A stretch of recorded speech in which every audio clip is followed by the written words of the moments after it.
Greetings, ladies and gentlemen. It is your favorite warlock practicing necromancer. And today I'd like to discuss phylacteries with you. A lot of times when people consider getting into occultism, they get into it with a bare minimal of a foundation under them. The reason for that is because they're either learning from somebody or they are joining something that they don't really have a firm grasp on. So, a phylactery, what is a phylactery? A phylactery is a supernatural and magical item, okay, that goes along with both right hand path, left hand path practices. Now, look at the JCI cross, the Judo Christian institutions. Look at their cross. Look at their symbol of Jesus Christ. Okay. This is a symbol of power and authority. Okay. But it is a spiritual resemblance of conquering death. Okay. The Lord of Lords, Kings of Kings, whatever you want to call him. Okay. To me, he is a necromancer, a warlock, and a mage. One hell of a practitioner, and his works and his feats through the depictions and scriptures of the Bible actually clearly state this as being truth. He calmed and quelled the elements. He was a medium. He read people's minds. He brought people back from the dead, which is necromancy. He performed alchemy and, you know, aided somebody in a blind man to be able to see. He was an exorcist, a demonator, and was able to work with demons and to get them to go bye-bye, so to speak. Modern day exorcism, if you will. This is a totem that this is basically a relic, if you will. Now, before I get into all of that, I want you to understand and kind of break this down a little bit. First, an amulet. What is an amulet? An amulet is a necklace that a person wears. Okay, think of a rosary.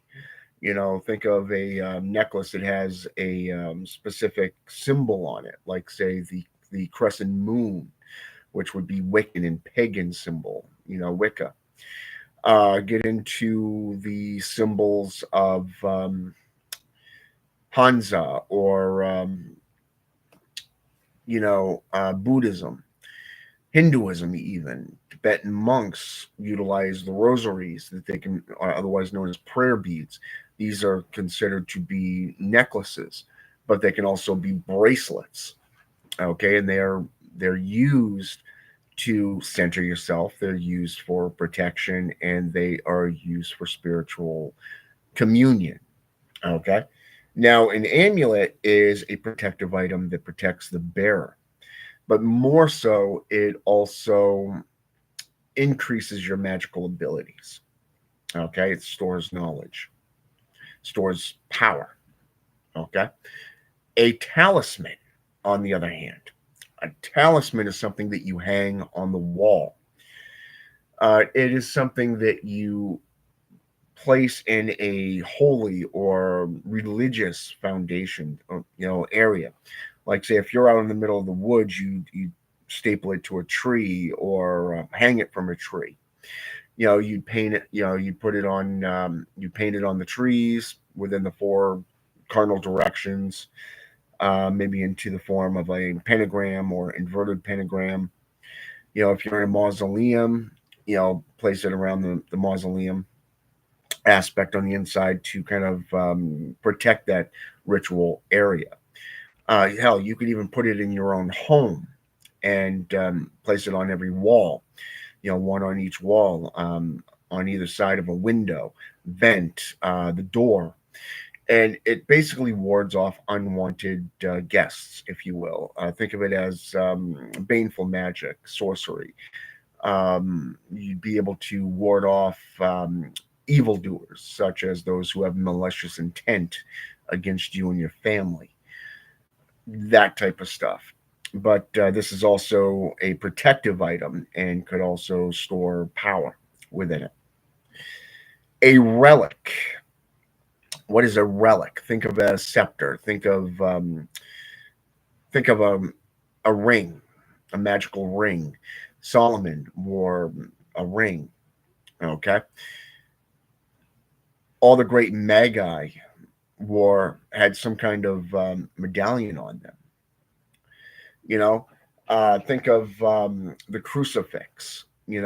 That's a relic. That's a holy relic. That is considered to be another form of a totem, but this in this case it is a relic because it is like a sword. It is like a dagger, something that is used for ritual intent and spell working, prayers, you name it, it is there. Now, what's ironic here is that relics can also be accursed items. They could be items that you place on your altar, your temple, around your ritual or home, your ritual chamber, your home. Things that, to the most person could be a statue. It could be just a stone. It could be a gold coin. It could be, like say a crystal. These are called relics, you know. And then the final thing is called a totem. A totem is something that a spiritualist uses for communion, brotherhood, kinship. So if you're working with the jinn, you're working with, say, demons, angelics, the Devi, the old pagan gods. Even like I said, the crucifix, that has the image of Jesus Christ on it. This would be classified as a totem, not just a relic. It is something that stores and houses power. It is something that is a religious focal point within your ritual temple. It is something that is in your on your altar and sits on your altar for you to focus and gaze upon.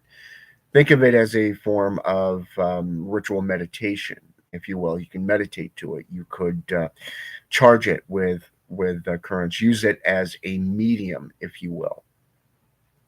More so, if you are utilizing spell work, you could utilize it as a medium between you and your client, or say, for an example, whatever spell casting you're doing, because this totem is gathering that magical energy, both positive and negative, and you can utilize it to enhance all aspects of your ritual life, not just your spiritual life. So if you're utilizing, say, let's go with remote viewing or projection practices, you're utilizing astral, like let's say astral projection. This is a totem that you can actually chant to. Think of it as a rosary in your hand. As you're breathing and you're focusing on that intent, you're counting the beads. Most of the rosaries are about 108 beads, and you're doing repetitions like 100, anywhere from 90, let's say 90 to 108 repetitions. Okay, no more, no less. This helps you relax. It helps you get focused on the intent. It helps you to get into the boundary of where you're going and what you're working with. So when you begin your ritual work and you're utilizing that totem, okay, that totem is that focal point. Okay, you can have as many rosaries on you as you want. You can have mala beads, same thing. They just help you focus your mind and your energy on a task. Whereas a totem literally will help you be that focal point, and it will be that focal point of exchanges of energy. It's a house of energy. It stores that energy.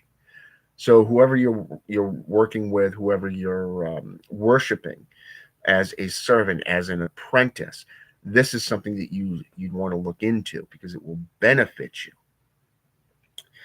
Now, the other aspect of having all of these is a well-renowned practitioner. A well-rounded practitioner will have numerous ones of these. Another one, if you're getting into things like soul phylacteries, these are something that you can actually attach your soul to. You can house your energy and your current and your essence on, and it will help with reanimation down the road, especially if you're a necromancer, a lick, if you will. Even if you're a lick in training, this is something for you to look into. It's considered a totem, it's considered to be a relic, and it's considered to be a personal totem, an amulet, in a sense, be within all aspects of what I just stated. Number one, it's got your essence on it, your blood that you're repeatedly putting on it. You are breathing on it, you're holding it, you're putting your own energy into it. You're using rituals, and you're aligning yourself with these relics, these totems, and eventually these things are going to get into a power of their own. The more you do, the more you benefit from it. But these are just some tips to look into. A lot of times when you get into talismans and amulets, that's where people normally stop. They don't get into relics. They don't get into totems. They don't get into that kind of stuff. Now, a lot of this stuff is Jewish, by the way. People don't realize that the Jewish community and the Hebrew community literally had these items on them. Okay, even when we go into Catholicdom, they utilize necklaces. They utilize stones on their caps and everything. They're utilizing stones on relics like silver, metals, um, clay, things that were naturally born currents, items of the earth, and were used in such. So it's not just metals that these things were made of. It's not just clay. It was also gems and rubies, gold and silver. Okay. Next time you go into a church, look around. Just see what they're utilizing. The offering plates are silver. When they're doing communions, nowadays they use plastic, especially through communion, but in crackers. Whereas in the old days, it was actually wine. Okay.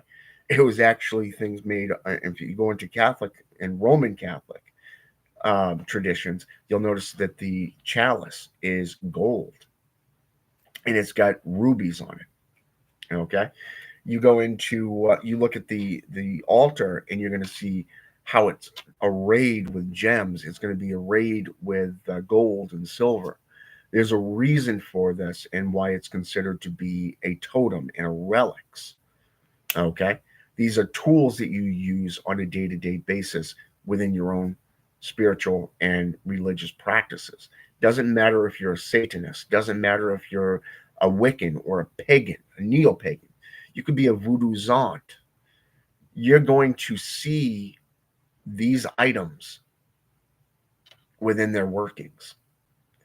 But I wanted to put that out there real fast and kind of just say, hey, look into this stuff, get into the Jewish, Hebrew, the Middle Eastern definitions of them, because that's where the oldest known workings are. You can get into ancient Greek. You look into other cultures, such as other countries, different languages, and the way they were brought up and how they were viewed. The Greek, variation was actually pretty interesting. So wasn't the Egyptian.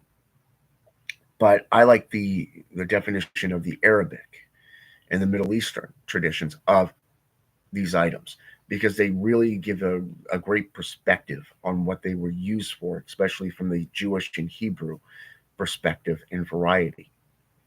So that's up to you if you want to delve into that and really get into it. You want to learn more? I do create them and I do make them. I've been doing this now for about 3, 4 years with this new clay and everything.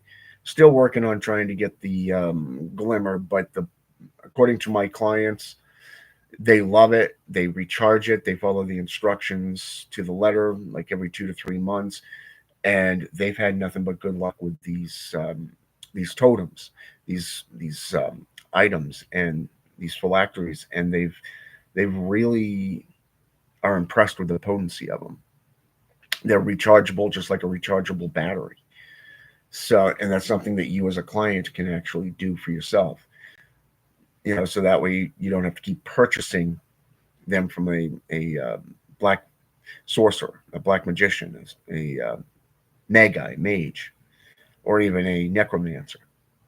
But if you want to purchase them and you don't know how to, I would recommend going to anybody that actually creates them. Okay. And I happen to know very few people that actually create them professionally.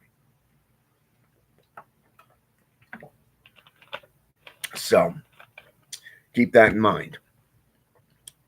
So, anyways, that's all I wanted to say. I hope it's been educational. Hope it's been enlightening for you. Feel free to hit that notification button. Feel free to hit the subscribe button. No one's pulling your arm or your leg. That's up to you to do. All right. Have a good one.